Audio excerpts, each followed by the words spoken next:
oh yeah, drying some carpets.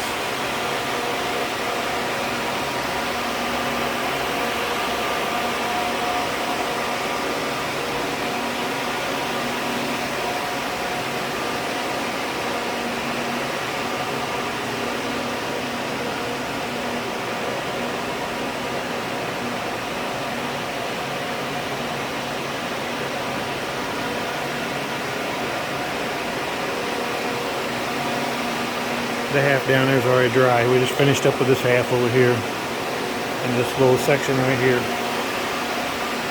So we'll go out, roll up some hoses and take care of the loading everything up, and then we'll let them do their thing for as long as they can.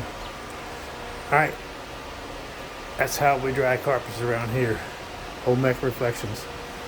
Give us a call, man. We can get your carpets clean, dry, and back in use in a matter of hours. If you've ever had the carpet cleaners that come in and leave your carpets wet for days, that's not us.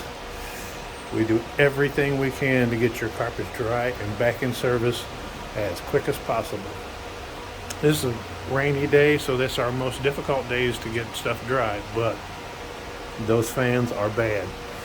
They dry some carpets. About 6 foot diameter, and that's what the cord is on a 6 foot cord, so they're drying. When they're hooked together like that, they dry almost every inch of the carpet that they're connected to. So yeah, give us a call, 513-817-1700, Olmec Reflections, and we'll get you taken care of. All right guys, later.